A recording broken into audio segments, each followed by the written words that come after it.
Okay, good morning, students. In our previous video, we discussed a concept called namespaces in C++. With examples, we have seen how these namespaces are helpful in creating multiple scopes within the same program. So, by creating these multiple scopes with the help of namespaces, we are uh, gaining a flexibility of using the same name for multiple functions or using the same name for multiple data elements, multiple classes likewise. So simply we concluded the concept with a statement that these namespaces are helpful in avoiding naming conflict between the programs, between library files, and between a team of modules. Isn't it? A team of modules. So namespaces, they basically help us in order to avoid naming conflict. What is naming conflict? Using same name for multiple objects. That is nothing but naming conflict. So in order to avoid this naming conflict, our namespaces are helping us in this C++ programming. Okay. One statement I want to make it very clear over here, which is C++ is like an ocean because many people they're asking some doubts which completely irrelevant to our discussion. So whatever topics we are discussing, we are going as per the OU syllabus, university syllabus. Because some people I have seen they are asking the doubts from like inline functions, and some of them they are asking the doubts from some really advanced topics. I'm really appreciate if you're doing such a good work and if you're referring the internet for such advanced concepts, advanced topics. Okay, as we yeah, whenever it is possible I'm clearing the concepts, but as it is not possible to discuss all those things in our online class, so that is the reason why I'm not taking those concepts over here. Okay, hopefully you got my point, hopefully you understood. So we will focus because whatever topics I have chosen over here, whatever topics I have selected, these topics we are going as per the OU syllabus and as per the previous year question papers. So we have analyzed like many previous year question papers, like previous 5 years question papers under this DSA, data structures and algorithms, and we have done a scrutiny on that one and we have selected the important ones and we have included under our notes. Okay, so whatever concepts we have under our notes, they are very important concepts, and basically if you do practice thoroughly all those concepts, and if you try to gain some more experience, and if you try to make yourself aware of many advanced concepts in this C++, you don't feel any hectic kind of situation, that I mean to say, because the basic level programming we are completing over here. Of course, for the advanced level you have to work from your side because there is a time bound time limit and the class limit. Based on that only we have to plan our syllabus, we have to plan our academics, and we are going accordingly hopefully, because last time also we have seen whatever topics we have given to them. If you check, if you compare the previous year question paper, I mean last year question paper with my notes, almost all 99% of the questions we got from this notes itself. Okay, 99% of the questions. So if you prepare this, and almost we got like 90% result in this DSA subject. It is one of the toughest subject under your core subjects, and we got 90% result in both the sections, in A section as well as in B sections. And we are hoping the same for this academic year as well. Of course, we are going in an online way, but definitely I don't think it is going to put any kind of hurdle in your preparation or any kind of what we call pushing back kind of thing in our preparation. Definitely it will help. It do help, because regular classes, there is a problem that once the lecture is delivered, and if you are absent to that lecture, means we don't have any kind of possibility of going back to that lecture. But here in online classes, we do have such kind of flexibility. Even if you are absent for one class, you can open the same lecture, you can open the same video whenever you are free, and you can go through that video. And if a particular concept, if a particular topic you're not understanding at a particular point of time, again you replay that particular scene and you can get that concept thoroughly. So these kind of flexibilities we are having in online classes. So definitely it is an advantageous thing for us, isn't it? So with that motivation in our minds and in our hearts, we'll move ahead and we'll see in today's class what concept we are going to discuss. Okay, so in today's class, we'll be discussing a very important concept. This is the basis, I can say, whatever data structures we are going to study from the second unit to the fifth unit.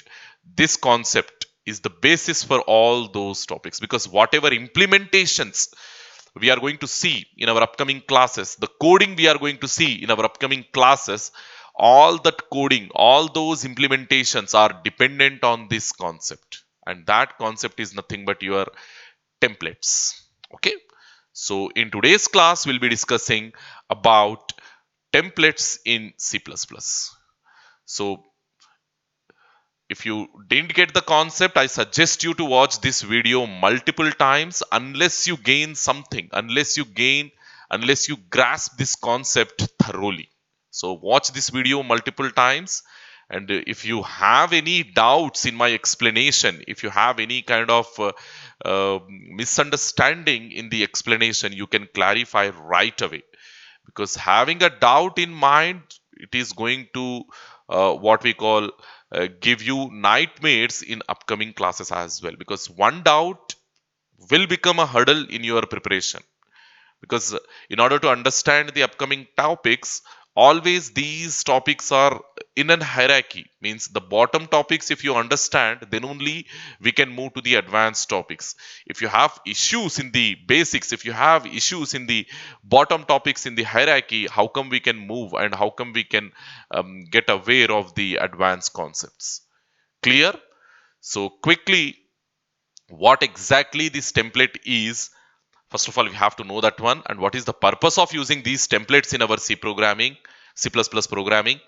that we have to understand, and how they are helpful in implementing the data structures, that also we have to discuss. So the template definition, the syntax, the usage, and implementation. These things we have to discuss in today's class. So quickly, if you see, uh, templates are the foundations. Templates are the foundations of generic programming.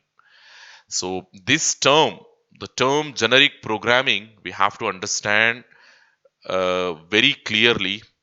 So the generic programming term, if I explain to you, let me just take that marker. Yeah, I got it. So here we have, so this generic programming, we have to understand what is this generic programming. Okay, so basically, whenever we are writing a function or writing a class or declaring a variable, we are using the type, isn't it? We are using type. And suppose if you are declaring a variable of type some specific, let us say I'm declaring a variable of type integer. I'm declaring a variable of type integer, let us say a. So now what will happen? This a, it is capable of holding only integer values. It is capable of holding only integer type of values in it. We can't store character, we can't store float, we can't store double, we can't store string in this particular a. We can store only integers. We can store only integers. And similarly, if you are declaring a different type of variable, let us say character ch. Now this ch, it is also a variable. It is also a memory location. It is also a data element capable of holding only character type data. Only character type data. Can we store integers into this ch? No, not possible. Double, not possible. Float, not possible. And even strings we cannot store into this ch. So, and if you are declaring a function, let us assume if you are declaring a function for performing any basic task on a specific data type, let us assume in that way.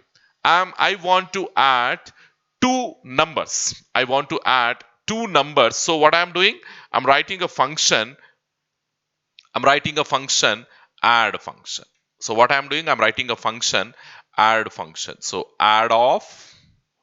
So here we will pass two parameters because we are adding two numbers. So here we will pass two parameters to it. Clear? So let us say if I want to add two integers, so in that case, what we are doing, how we are making the declaration, we are passing two integers over here, int and int, like this we are doing. Suppose if you want to add two double type of elements, then what we are doing, add of double comma double, like this we are doing. And to add the float, again add of float comma float. So likewise we are doing. And return type accordingly we are taking, isn't it? If you are adding two integers, so we are saying return type will be the integer only, because after adding we will get the integer only. And if you are adding double, the return type will be double only, because after adding doubles we'll get the double. For after adding float, the return type will be float. Okay, the return type will be float, because yeah, that you know, two float summation will yield the float value only, so the return type is float. So likewise, even though you are adding all numericals, even though we are adding all numericals, based on the type, we are writing different definitions for these function, for the same function add. All these add functions, they are user defined names, but what they will do, they basically add this int with int, this double with double, this float with float. Likewise, you can even use the mixed types as well. You can use the mixed type. Suppose if you want to add one integer with one float, then add of int with float I want to add. Int with float I want to add. So like this. So what will be the return type? After adding integer with float, what you will get? You will get float only. Okay. The concept of type conversion, type casting we discussed in C++. So always the resultant value will be the highest data type value. So if you perform the addition between integer and float, you will get the float value only. So the return type will be float here. So likewise, then we discuss, then suppose if you are adding integer with double, in this case what value you will get? You will get double only. So the return type must be double. So likewise, so if you write the coding, if you see, all these are just the declarations within a class. If you are keeping all these functions as member functions, then what you have to do, you have to write the definition of these functions, isn't it? We have to write the definition for this add, this add, this add, this add, and this add. How many definitions we have to write? Around 5 definitions I have to write for these add functions, for these add member functions. So even though we are using even though we are performing same type of function, even though we are performing same type of task, what I mean to say, same type of task, that is adding two numbers, because of the type, because of the mismatch in the type, we are getting this kind of excess code, we can say. Because of this kind of mismatch in type, we are getting the excess code. We are writing multiple definitions, and this concept is function overloading, isn't it? Same function name with different parameter types, same function name with different parameter types. This is nothing but your function overloading. So to avoid these type of type mismatch, when you are performing the same type of function, same type of task, same type of operation, we are going for templates. So templates are the foundations for generic programming. Means generic programming in the sense, irrespective to the type, irrespective to the primitive type, we can say. primitive type or user defined type. Irrespective to the, that's why I said irrespective to the type. That type can be primitive or user defined. User defined types are nothing but your classes. You can even have classes as templates. You can even have functions as templates. So basically what we are doing means we are making our code irrespective to the type. We are writing our code irrespective to the type. Whatever type you pass, your code has to give response to that type. So according to the templates, what I will do means I will write the code for this add function in such a way that, see here I have written the code for add function, isn't it? Here I have written the declaration for add function, isn't it? So now what I will do means I will write the add function. Okay, I will write the add function in such a way that it has to accept any type. It has to accept any type. So how we can do that one means simply here I will take one template because I'm passing two parameters, right? Two parameters of any type. Sometimes I'm passing integer, sometimes I'm passing double, sometimes I'm passing float, sometimes I'm passing mixed types. Sometimes I'm passing mixed types, integer float, integer double, or float double. Likewise, I'm passing mixed types. So to satisfy this need of programming, we are going for these templates. So what I have to do now, I have to write the add function definition by passing two templates. So these templates, rather than taking the data elements, not they will not only take the data elements, but also they will take the type as argument. They will also take the type as argument. So right now, in previous cases, because the type is specific, what we have done, we passed only the data elements. We did not pass the type. We passed only data elements. But right now, as type is also not specific, what we have to do, we have to pass both the things. We have to pass the type, also we have to pass the data elements. So right now this add function, it will take two templates as well as it will return one template. So likewise, we write our programming irrespective to the type of the data elements. Now, if you write like this, does it going to satisfy the need of this int add int int? Yes, of course, because template means any type. So here we are passing int, and here also we are passing int. It will satisfy. Double double double, yes, it will satisfy. Float float float, it will satisfy. Float int float, it will satisfy. Double int double, it will satisfy. Because all these templates, they can take any type of data element. Not only the data element, but also the type they will accept as an argument. Not only the type, but also the type, not only the data element, but also the type they will accept as an argument. That is the reason why whenever we are going for templates, we are saying we are achieving this concept, we call it as generic. Generic means whenever I am saying generic, irrelevant to the data type, irrespective to the data type. You have to understand in this way. Okay, generic means no specific data type. The data type, it can be anything. It can be integer, it can be character, it can be double, it can be float, it can be string, it can be any class. It can be anything. It can be any type of data element. So template means generic. Generic means irrelevant to the data type, irrespective to the data type. So that I have discussed over here. Templates involves, just now I have explained this statement also. Templates involves writing code in a way that which is independent of any particular type. Just now I have shown you how I have written that add function independent to any particular type, so as it is going to satisfy all our needs. so as it is going to satisfy all our needs. It is going to accept the integers as parameters, and it is going to return the integer as an return value. And it is going to accept the float as parameters, and it is going to return the float as return value. Not only that, it is even going to accept the mixed data type elements like integer, float, and it is going to return the float value as a return type. Hopefully you understood this one. So basically, templates, they are the blueprints. They are the blueprints or formulas for creating generic classes. Okay.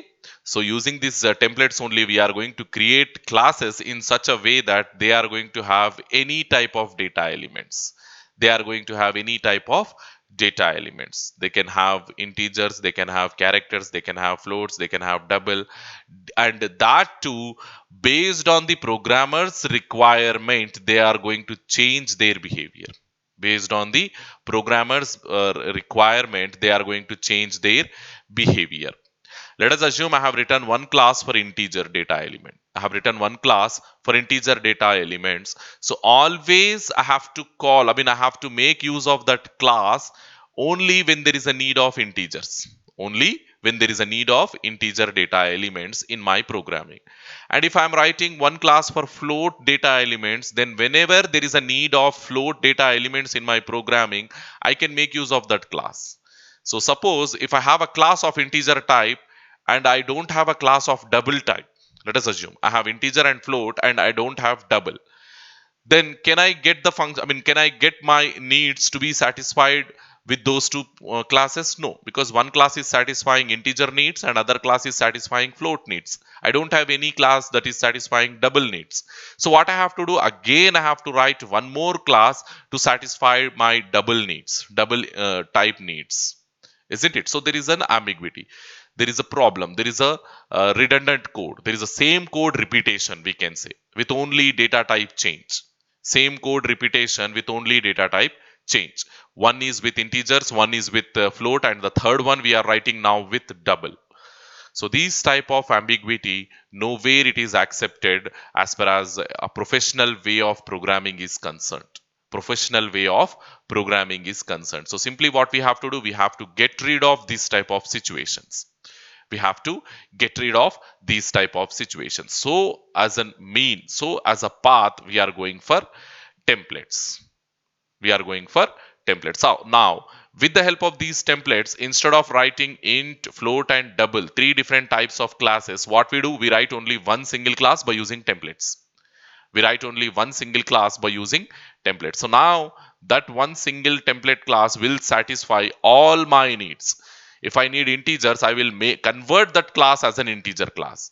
If I need double, I will convert that class like a double class. If I need string, I will convert that class like a string class, simply by passing the data type as an argument to my object creation. While I'm creating the object, at that point only I have to pass the specific data types to that generic class, so that that generic class will become specific. Hopefully you understood. Hopefully you understood. So basically, in order to understand these templates very clearly, let us assume that we are uh, going, you people came to this college to take the admission. So you people came to this college to take the admission. So they want you to put your details on a paper, isn't it? At the time of admission, definitely they ask you to give your personal details and your family background, your mobile numbers, your email IDs, your house address, your correspondence address. Okay, all these things they need, your financial status, your bank account details, all these things, your previous education qualifications, all these details they need over here in the admin department, isn't it? In the admission department or administration department. So let us assume that they are simply asking you to put all these details on the paper. So everybody, because all those students, what they will do, they will and they are giving, assume that they are giving only the white papers to you. They're not giving any form, or they are not giving any specific format for you. They are simply giving a white paper to you, and they are asking you to write your details on that paper. What you people will do, what the students will do, every student will follow his own way of giving the details, isn't it? His own way of giving the details. Somebody will write mobile number first, then he will write his father name, okay, then he will write his address, then he will write his academic details, and then the bank account details. Likewise, every student will follow his own details, his own way of writing, his own way of giving the details. Again, there is an ambiguity, isn't it? Let us suppose all those things to summarize. The admin department, he has to do some extra work, isn't it? He has to do some extra work in order to find out all those details from that white paper. From that white paper. Let us assume that he is in need